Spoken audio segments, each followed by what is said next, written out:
So then I wanted to offer, before I let you guys loose on the food, a few thoughts. And I was thinking how when you hear these projects together, you can't help but hear some synergy. I'm sure some of the synergy is false. It's like bad humanism. So, Eric was talking about the buildings and the whole thing. And I was like, you need a drone, dude. And then I was like, did you find any zines? It doesn't quite go that way.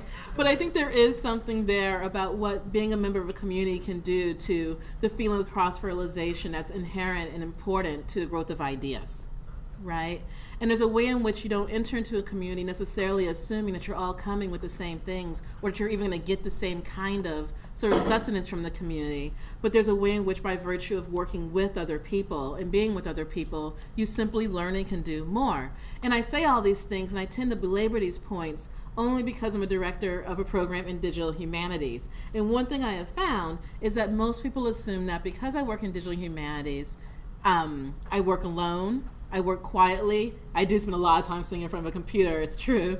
But there's also a way in which my work in DH has also brought me closer and gotten me much more attuned to working with others and thinking about what others bring to the table and better understanding that what people bring often can be very different from each other. I know I said this at the opening, and I know I've said it before, but it cannot be sort of understated, the importance with which DH has brought, or the sense of importance DH has brought to the notion of collaboration. There's that moment you're sitting alone, you're staring at something, it's in code, it's gobbledygook, and you're going to cry.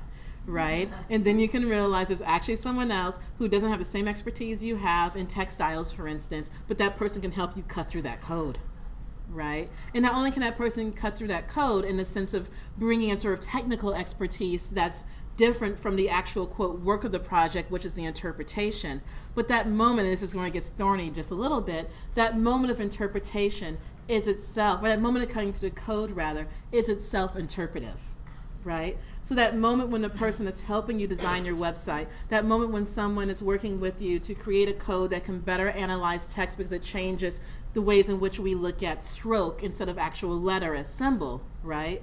That person is doing something that's inherent and endemic to the actual core of the project itself. They're not a person, let me put it simply, who just sort of brought pencils because you didn't have pencils, or brought calculators because you didn't have calculators. It actually changes the nature of the inquiry. The other thing I want to say, and this is where I begin my pitching part of the evening or the afternoon, and one thing also I should say, that after we come out of this around 1:45 or so, we have information sessions for all of you and anyone who's interested. We're going to have 2 information sessions going on at the same time. One information session is going to be for people who are interested in projects. So that's for people who are thinking of constituting a group, who want to make an application to be funded by Five College Digital Humanities. We have another information session for students who are interested in becoming student fellows, which is a slightly different program geared at undergraduate students.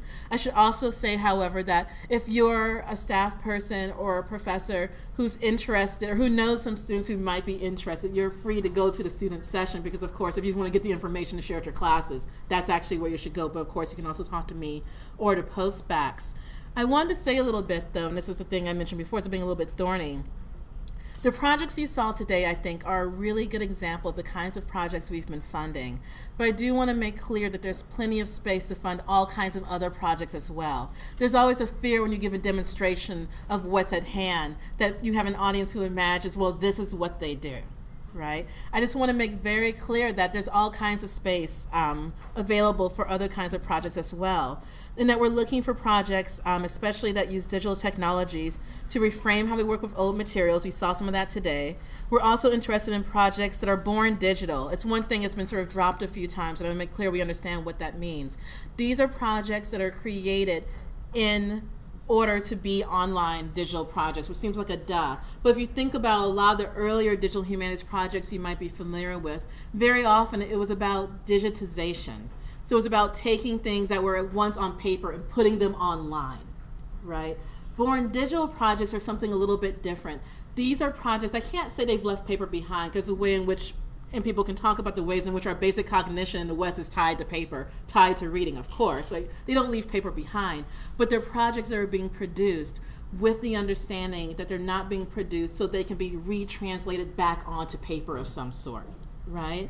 So projects of that mode. And speaking of born digital, it's important to realize that thinking about the web and sort of the internet isn't the only way to think about the digital, right? We're also interested in projects, for instance, that are interested in creating hardware, right? And when I say create hardware, people are like, whoa, slow down. But I'm thinking of a project I was talking to someone in their university about, of a student who was doing a dance performance, and she was trying to do this thing where every time the dancers twirled, a certain light effect occurred. And then it occurred to her that now, using different kinds of thread that are actually digital thread, you could in fact just weave clothing that in fact shifts colors at different velocities, right? That's an example of something that has, it's almost like the drone fairies, right?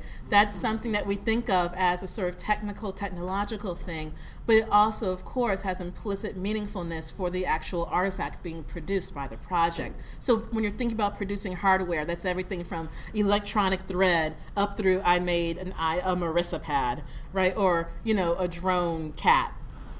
Whenever I start, it goes really bad, so I won't keep going. But the point simply is that you should not only be thinking about the ways in which you can use the digital to make the work you already do easier, but again, using the digital to change how you do the work.